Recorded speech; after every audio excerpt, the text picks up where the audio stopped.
Okay, let's get into this, shall we? Hi guys, welcome back to my YouTube channel. It is Koala here, and we are going to be doing a review on Scream 7. I've spent the last hour since I got home from the cinema trying to articulate my thoughts and feelings. It's quite hard because it's quite a mixed bag, okay? So I'm going to do my best. I'm going to try and keep this spoiler free up until a certain point, and then I'm really going to get into the nitty gritty and talk about spoilery kind of stuff, okay? The general breakdown of how I feel about this movie is I felt like it was pretty average, and let me tell you why.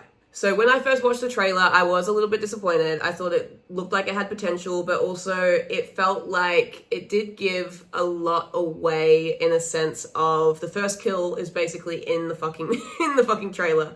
And if we throw back to the first Scream film and all the Scream films, the first kill is a very important part of the franchise. I feel like it really sets the mood for the entire movie. And although I thought the first kills were pretty cool and fun, I'd seen it already.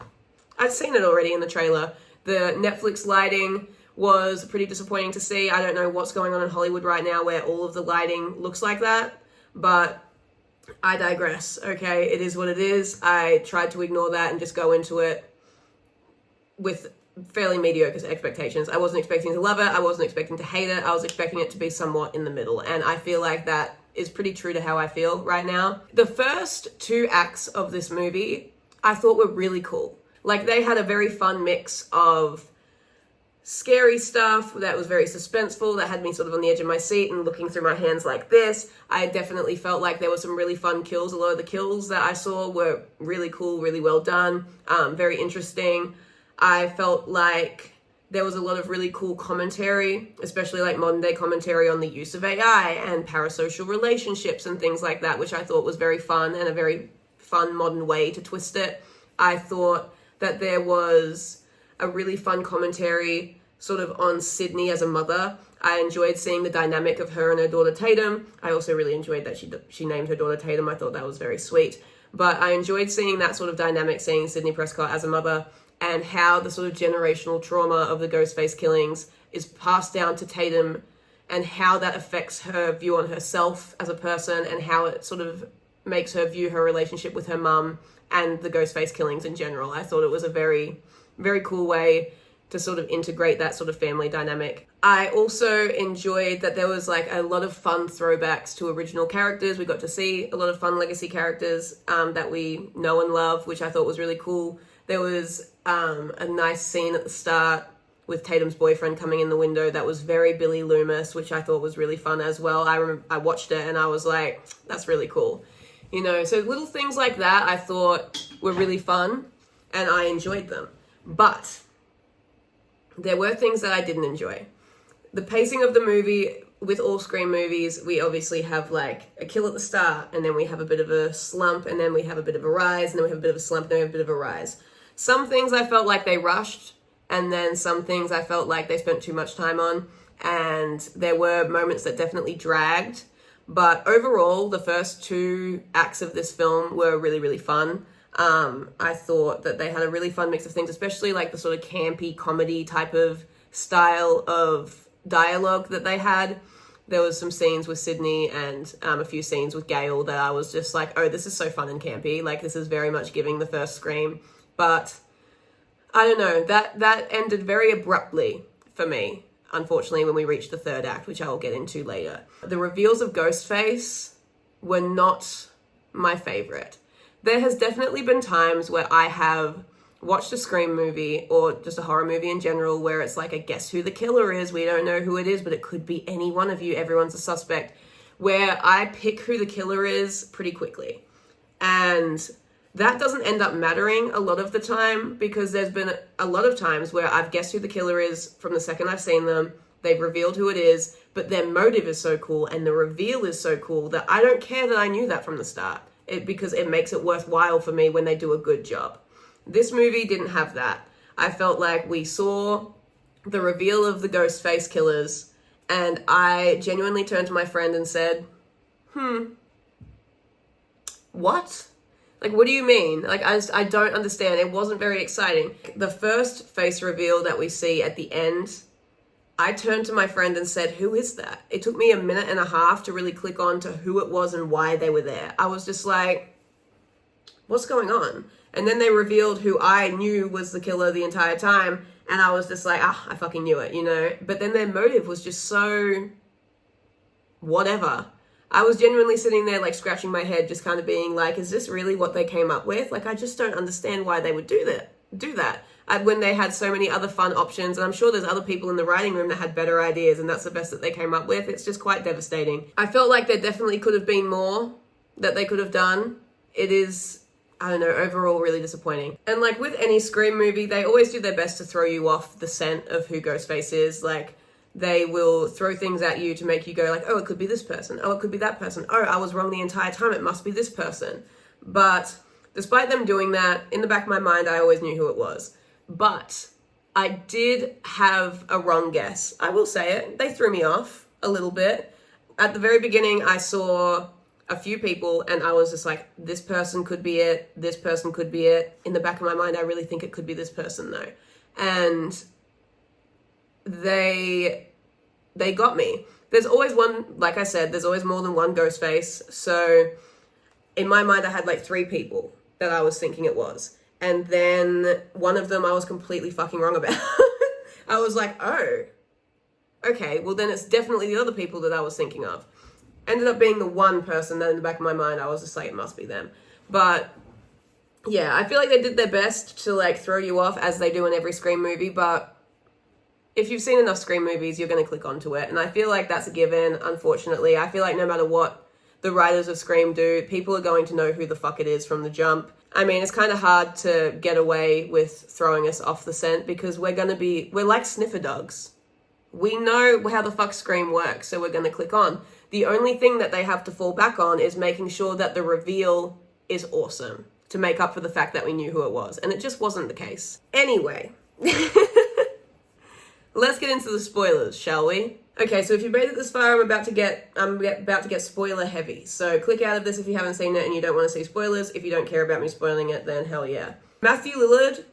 Oh, I was so excited to see him. I'm going to tell you the things that I like about it. So obviously we knew that Matthew Lillard was coming back.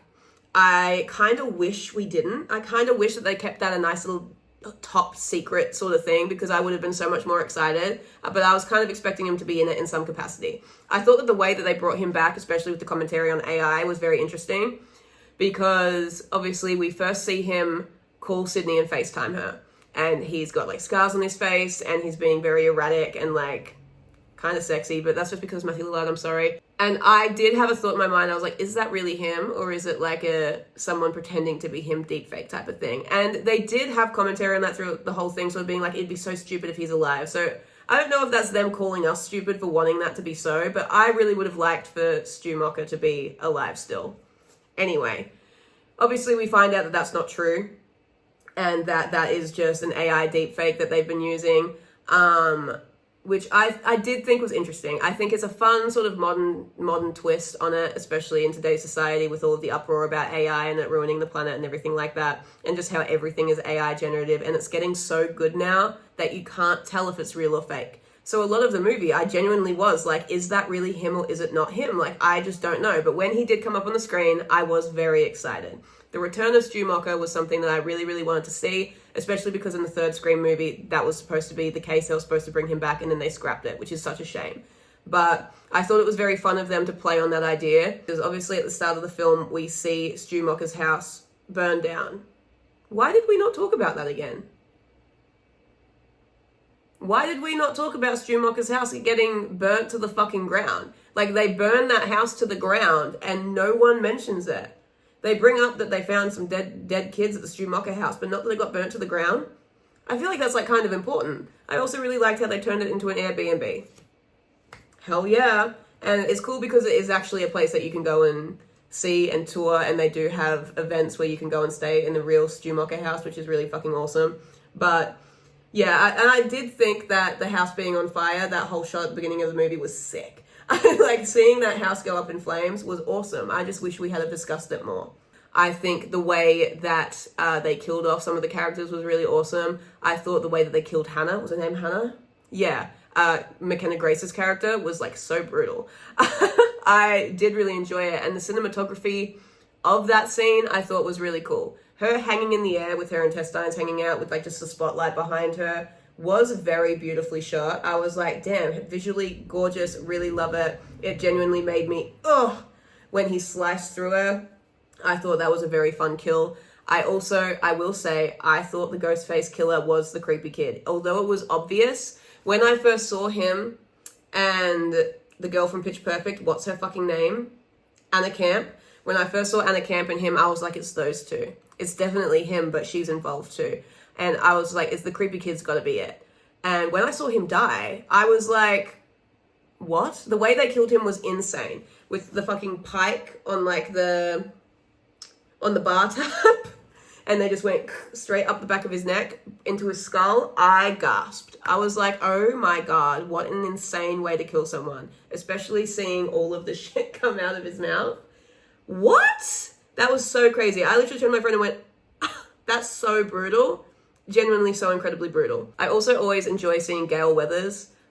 She was very fun in this movie. She had a lot of fun, like, one-liners. She was very, like, you know, on her Gale shit, which I really enjoyed. Like, her entrance running over the first Ghostface that we see, which was just some weird fucking guy that we saw in the coffee shop earlier. We didn't know who he was. Was very fun. That she ran him the fuck over, dude. Really enjoyed it. And, like, I was feeling really sorry for Gale the entire time because this poor woman is going through this movie with, like, nerve damage. She's, like, a has-been trying to prove that she's still got it. She's got these, like, hot new interns that are trying to take her job and stuff. I don't know. There's, like, this whole thing with Gale that the whole movie I was very much like, oh, poor sweetheart. And I did enjoy seeing her and Sydney have a few very, like, tender moments throughout the movie. I thought that was very nice. I do enjoy their relationship, very much an enemies to best friends type of thing. And also seeing them have a very brief discussion about Dewey was like pulled on the heartstrings a little bit. You could definitely see that Gale was going through it and was definitely trying to do her best. Getting into the Ghostface reveal, this is where I'm going to be pretty critical, okay? The Ghostface reveal was that it was the creepy kid's mum, fucking Anna Camp. It was Anna Camp. But that really, like, of course the Ghostface killer is going to be psycho, but, like, I did have a split moment where I was like, it mustn't be her, because why would she kill her own son so brutally? You know what I'm saying? Like, why would she do that? But of course she would, because she's Ghostface. So that was a very fleeting moment, but, like, the way she killed him was crazy. But with the reveal, we see her second, okay? The first Ghostface that we see that Gale runs over is that random guy from the coffee shop that we see very briefly. His name was Carl. I actually don't remember the name of Anna Camp's character or the other guy that was Ghostface, which I'm going to get into in a moment. But obviously, we see Carl's face and I'm like, oh, it's that weird guy from the coffee shop, Carl or whatever. That's crazy. And we know that he's Carl because we go to the psych ward and the security guard shows them Carl's room and they show him a picture of Stu and go, do you know this guy? And he's like, yeah, that's fucking John Doe. He had bad amnesia from a head injury and like went crazy or whatever, and he was here. He got released 2 weeks ago. And I was in that moment being like, well, that's not true. I just don't think that's true. Surely not. But I didn't think too much about the security guard at the insane asylum. I was just like, whatever, side character, who cares? And then when we get to the end and we see our first proper Ghostface reveal and it was him, I didn't recognize him. He was only there for 20 seconds, and then we see him as the Ghostface. He pulls off his mask, and I turned to my friend and said, who is that? Huh? Who the fuck is that? I didn't know who the fuck that was. And then it took me a minute and a half of Anna Camp's fucking monologue of her being like, I checked myself into the insane asylum, and I was like, oh, it's that guy. Obviously. But he didn't have enough of an impact for me to even think twice about him. Like, why is he fucking involved? Who cares? You could have picked anybody the fuck else. I would have preferred to have been the creepy kid and his mum. At least it would have been a funner reveal. It would have been so much more fun to me because I knew who those characters were. And then her motive being that she became obsessed with Sydney because of her book. And then formed like this parasocial like relationship with her in her head and was devastated that she wasn't like around in New York and like all this kind of stuff. It was just, what's going on? I understand there was a commentary on like parasocial relationships and shit like that, especially in the modern age with like social media and shit like that. I can understand that. But it just felt like such a shit motive because every other time it's felt like it was a much more deeply rooted thing, sort of deeper roots into Sydney's history and the history of Ghostface and the victims that had previously passed and like family members of victims that had previously passed. And instead it was just some random psycho that was in the psych that checked herself into the psych ward because she was so obsessed with Sydney's book. I just don't get it. I just really don't get it. And I felt like that really ruined the whole movie. I went the whole fucking hour and a half of the first 2 acts being like, yeah, sick. And then it was ruined very fucking quickly. The second she showed her face and said, I read your book and became obsessed with you, I was like, oh, we're doing that? Okay, that's crazy. Again, with the AI stuff, I thought it was a pretty interesting throw to like have Tatum and her boyfriend get in the car, her grab his laptop, and it be like a green screen of him doing the whole thing with Stu Mocker's like AI'd face over the top. But I'm not fucking dumb. As soon as I saw that, I was just like, well, that's not real. Like, I genuinely believe that he did just do that to see if it was possible to do such a real looking AI generative face of Stu Mocker in present time. And I believed that full-heartedly, and I was correct. They're not gonna fool me that easily. You know what I'm saying? But I did think that the creepy kid, can't remember his name, I do think the creepy kid should have been Ghostface alongside with Anna Camp. I also feel like the pacing and the way that they executed the scene of all of the kids, like Tatum and all of her friends in the tavern, was also very lackluster. Like, they're in there, we see the very short interview of Sydney with Gail on the live TV broadcast, and then that's kind of it. They split up, Ghostface attacks them, end scene. I felt like they definitely could have done more with that, and I was pretty disappointed about that whole tavern scene because it just felt like they could have done more and they just chose not to. And that's what I mean when I said earlier that I felt like they took a lot of time with certain things and made them drag and didn't spend enough time on other things and made it feel like it was rushed. It was just it kept changing the pace too much to the point where I just wasn't feeling it in many spots. And I kept finding things to be like, oh, well, that was kind of whatever. And I don't know if I'm thinking too harshly, because overall there was a lot of really fun things in this movie, but it just didn't quite hit the mark. And I want to be in that writing room so bad, just so I can hear what ideas they're bouncing around and what ideas they're rejecting. Because I genuinely think that people in that writing room would have had better ideas than what they came up with. It feels like a very like Stranger Things style thing where like we saw in the documentary people having these really cool ideas and the Duffer Brothers being like, maybe. Like, it felt very much like that was what was going on in that writing room, that people were throwing really cool ideas and they kind of just dismissed them, because there's no way that that's the best thing that you came up with, you know?